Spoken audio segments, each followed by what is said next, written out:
Daily routine. இந்த habits எல்லாமே உங்களை பில்ட் பண்ணும், இல்லை உங்களை அழிக்கும்.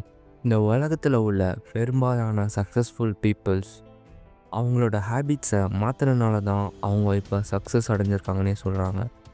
அவங்க சொல்கிறது 100% correct. Welcome to my daily routine.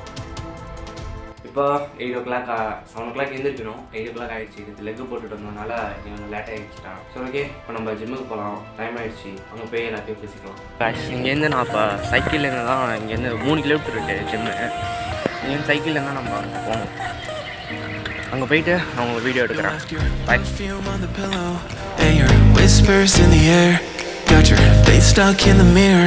And I keep finding your hair. Got a pink box in my closet with the fall picture. A few minutes later. Sorry, video ஹரிசாண்டலாக எடுக்காமல் வெர்டிக்கலாக எடுத்துட்டேன். இதுக்கப்புறம் இந்த மாதிரி பண்ண மாட்டேன். அப்புறம் ஒரு வழியாக ஜிம்முக்கு வந்துட்டேன். அப்புறம் கொஞ்சம் நேரம் நம்ம ஒர்க் அவுட்டை பற்றி பேசலாம். சின்ன வயசுலேருந்தே ஒர்க் அவுட் பண்ணிட்டுருக்கேன். ஒரு 7th 8th ஒர்க் அவுட் பண்ணிட்டுருக்கேன். அப்போல்லாம் நான் செங்கல் அந்த மாதிரி பாட்டிலில் தண்ணி பிடிச்சி அந்த மாதிரி இதை வச்சு நான் ஒர்க் அவுட் பண்ணிட்டுருப்பேன். அப்போ பண்ணிகிட்டு இருந்தேன். இப்போ 12th தான் ஜிம்முக்கு போக ஆரம்பித்தேன். இப்போ காலேஜ் படிச்சுட்ருக்கேன். எப்பயும் போயிட்டுருக்கேன். என்னோடய ஒர்க் அவுட் ரொட்டீன் எப்படி இருக்கும்னா, புஷ் புல் டேவாக இருக்கும். ஃபர்ஸ்ட் மண்டே செஸ்ட் ஷோல்டர், அப்புறமேட்டு பை போடுவேன். அப்புறமேட்டு டியூஸ்டே லேட், அப்புறமேட்டு ட்ரை போடுவேன்.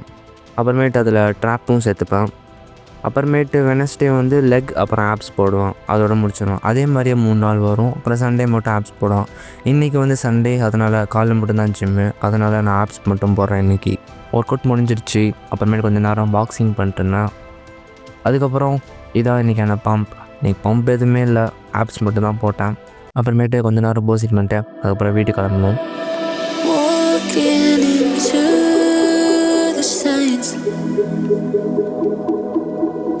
Red flashing lights by your side. Take a number this time. You can't save it tonight. Can't save it. A few minutes later. அப்புறம் ஒரு வழியாக வீட்டுக்கு வந்துட்டேன். அப்புறம் இவன் பேர் தான் ஜிம்மி. போய் உட்காருன்னு சொன்னால் போய் உட்காந்துடும். அவங்க பார்த்தீங்களா, போய் உட்காந்துட்டான். அப்புறமேட்டு போயிட்டு ரொம்ப வேர்வையாக இருக்குது. போய் குளிச்சுட்டு அப்புறமேட்டு வீடியோ எடுக்கிறான். அப்புறம் குளித்து முடிச்சுட்டு எப்பயுமே நான் கண்ணாடி முன்னாடி போஸ்ட் பண்ணுவேன். அது எனக்கு ரொம்பவே பிடிக்கும். ஏன்னா அது ரொம்ப நல்லாயிருக்கும். அது டவல் கட்டிட்டு அப்படியே போஸ்ட் பண்ணும்போது அது எனக்கு ரொம்ப பிடிக்கும்.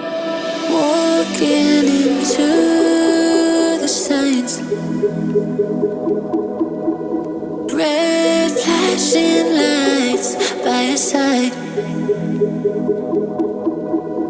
Take a number this time. You can't save it tonight. இப்போ குளிச்சு முடிச்சாச்சு. இப்போ சாப்பிட்ணும். வீட்டில் வேறு எங்கள் அம்மா இல்லை, வெளியே போயிட்டாங்க. அவங்க இட்லி தான் செஞ்சு வச்சுருந்தாங்க. அப்புறமேட்டு அப்படியே இட்லியே சாப்பிட்டேன். என் டயட்டை பற்றி சொன்னால், நான் டயட்லாம் இப்போதைக்கு நான் எடுத்ததே இல்லை. வீட்டில் என்ன செய்கிறாங்களோ அதை தான் சாப்பிடுவேன். எப்போயாவது ஒரு தடவை முட்டை வாங்கிட்டு வருவாங்க, எப்போயாவது ஒரு தடவை சிக்கன் அந்த மாதிரி செய்வாங்க, வீக்கெண்டில் அந்த மாதிரி. அப்போ மட்டும்தான் நான் சாப்பிடுவேன். மோஸ்ட்லி நான் டயட்லேயே இருந்ததில்லை. வீட்டில் என்ன செய்கிறாங்களோ அதை மட்டும் தான் சாப்பிடுவேன். வெளில எங்கேயும் சாப்பிட மாட்டேன். வீட்லேயும் நான் கேட்டுகிட்டு இருக்க மாட்டேன், அது பண்ணித்தாங்க இது பண்ணித்தாங்கன்னு. அப்போ அவங்க என்ன செய்கிறாங்களோ, என்ன பண்ணி தராங்களோ சாப்பிடுவேன். என்னோடய கடமை ஒர்க் அவுட் பண்ணுறது, அவ்வளோதான். அப்படி தான் இருப்பேன் நான். வீட்டு சாப்பாடு தான் சாப்பிடுவான். ஆனால் நல்லா சாப்பிட்ருவோம், வயிறு ஃபுல்லாக சாப்பிட்ருவோம். போயிட்டு மாங்க ஒர்க் அவுட் பண்ணுறோம். அப்படியே ஜிம்முக்கு கொஞ்சம் போயிட்டு இட்லியை போட்டுட்டு அப்புறமேட்டு நான் புக் படிச்சிட்ருக்கேன். ரிச் டாட் புவர் டாட் முடிக்க போகிறேன், கடைசி சாப்டர். கொஞ்சம் நேரம் படிச்சுட்டு நான் நீ என்ன படித்தேனோ உங்கள்கிட்ட நான் சொல்கிறேன். A few moments later. Hi.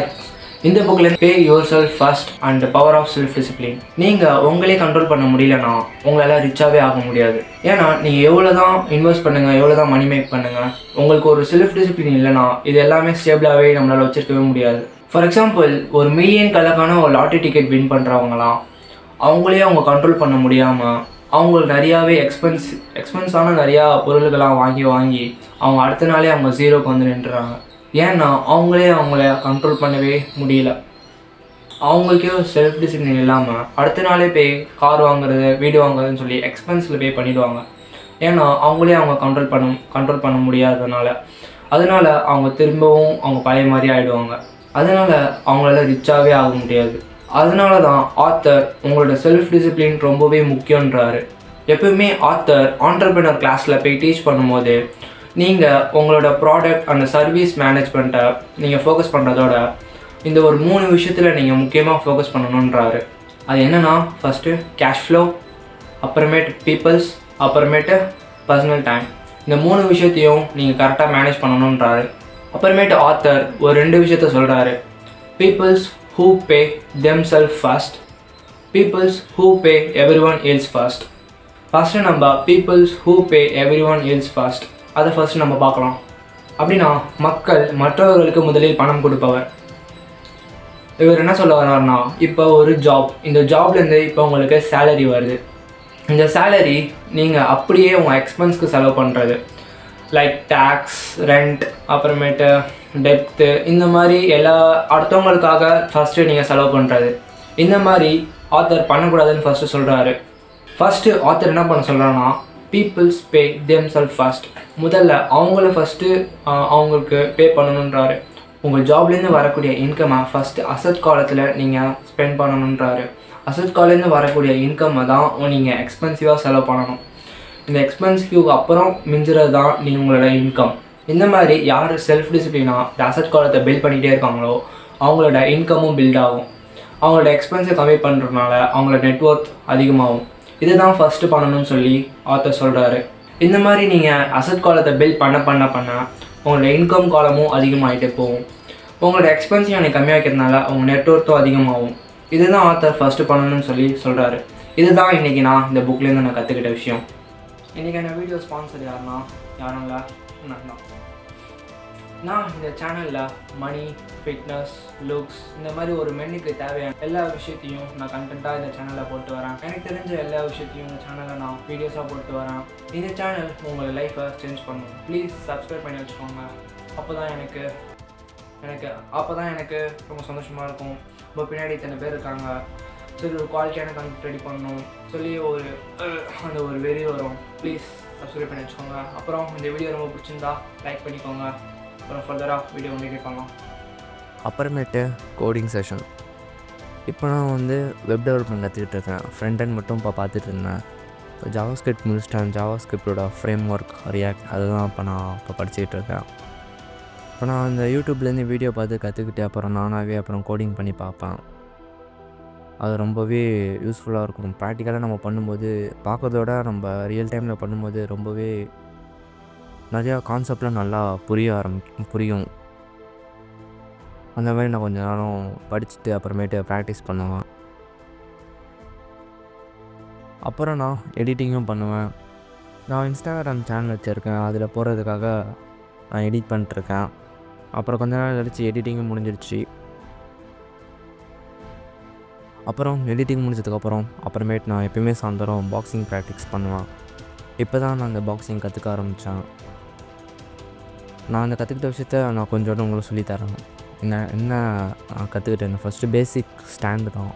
ஸ்டாண்டை ஃபஸ்ட்டு நான் கற்றுத்தரேன் உங்களுக்கு. ஃபஸ்ட்டு எல்லாம் நார்மலாக நின்றுக்கோங்க. ஹிப்பை ஸ்ட்ரைட்டாக வச்சுட்டு கரெக்டாக ஸ்ட்ரைட்டாக நில்லுங்க. நின்றதுக்கப்புறம் உங்கள் ரைட் காலை அப்படியே தூக்குங்க. அப்படியே ஸ்ட்ரெயிட்டாகவே தூக்குங்க. தூக்குனதுக்கப்புறம் அதை கொஞ்சம் அப்படியே ரைட் சைடில் காமிச்சிட்டு அப்படியே கீழே வைங்க. கீழே வச்சதுக்கப்புறம் அடுத்தது பின்னாடி ஹிப்பை தூக்குங்க.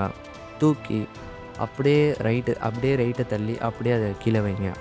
கீழே வச்சதுக்கப்புறம் உங்களுக்கு ஒரு டிஸ்டன்ஸ் கிடைக்கும். உங்கள் ரைட் காலும் உங்கள் லெஃப்ட் காலும் உங்களுக்கு தூரமாக இருக்கும். அப்புறமேட்டு உங்களோட லெஃப்ட் காலை தூக்கி ஸ்ட்ரெயிட்டாக வைங்க. கொஞ்சம் ஸ்ட்ரெயிட்டாக வச்சதுக்கப்புறம் அப்புறமேட்டு 2 காலையும் லேசாக அப்படியே ரைட் சைடில் தள்ளணும். கொஞ்சம் தள்ளணும். தள்ளதுக்கப்புறம் இதுதான் ஸ்டாண்டு. இதுதான் ரைட் ஹேண்டில் ஃபைட் பண்ணவங்களுக்கு பவராக இருக்கவங்களுக்கு இதுதான் ரைட் ஹேண்ட் ஸ்டாண்டு. விழுந்ததுக்கப்புறம் உங்கள் காலை கொஞ்சம் ஹிப்பை கொஞ்சம் அப்படியே கீழே அப்படியே இருக்கணும். கீழே அப்படியே கொஞ்சம் தள்ளணும். கீழே தள்ளினதுக்கப்புறம் கீழே இருக்கணும். இதான் ஸ்டாண்ட், இதான் கரெக்டான ஸ்டாண்ட்.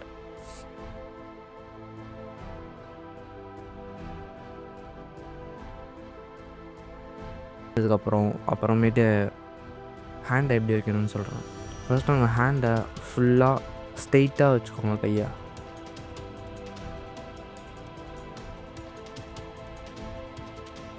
வெந்ததுக்கப்புறம் அடுத்தது உங்கள் ஹேண்டை ஸ்ட்ரெயிட்டாக வச்சு அதுக்கப்புறம் அப்படியே ஹோல்ட் பண்ணி அப்படியே மடக்குங்க. மடக்கிட்டு உங்களோட ஷோல்டர் வழியாக தான் பஞ்ச் பண்ணணும்.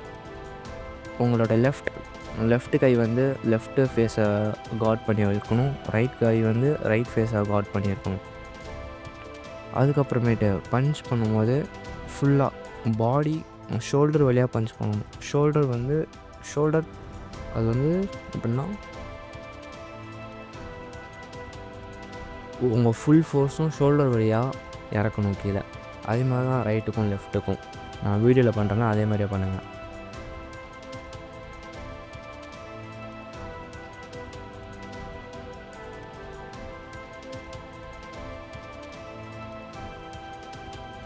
அப்புறமேட்டு நீங்கள் ரைட்டில் பஞ்ச் பண்ணும்போது உங்கள் கால் வந்து கொஞ்சம் பெண்ட் ஆகணும். அப்போ தான் கைனெட்டிக் எனர்ஜி, அந்த ஃபோர்ஸ் ஃபுல்லாகவே உங்கள் கீழேருந்து எடுத்துகிட்டு வந்து அந்த ஃபோர்ஸை உங்கள் கையிலேருந்து கொடுக்க முடியும். அதனால் அதை கொஞ்சம் பெண்ட் பண்ணணும். இது கொஞ்சம் அட்வான்ஸ். நீங்கள் ஃபஸ்ட்டு ஸ்டாண்டை முதல்ல கரெக்ட் பண்ணுங்கள். ஸ்டாண்டை கரெக்ட் பண்ணதுக்கப்புறம் அப்புறமேட்டு இதுக்கு வரலாம். ஸ்டாண்டே கொஞ்சம் 10 வாட்டி நீங்கள் பண்ணிகிட்டு இருந்தீங்கனாலே உங்கள் அந்த ஸ்டாண்டை ஆட்டோமேட்டிக்காகவே வந்துடும். நீங்கள் அந்த மாதிரி காலை தூக்கி அப்படியே வைக்கணும்னு இல்லை, ஆட்டோமேட்டிக்காக வந்து நின்றுச்சுன்னா அதுக்கப்புறமேட்டு பஞ்ச் பண்ண ஆரம்பிச்சிடுங்க. இப்போ பாக்ஸிங் ரிலேட்டடான வீடியோ வேணுனாலும் சொல்லுங்கள், எனக்கு தெரிஞ்சதை நான் வீடியோவும் பண்ணுறேன்.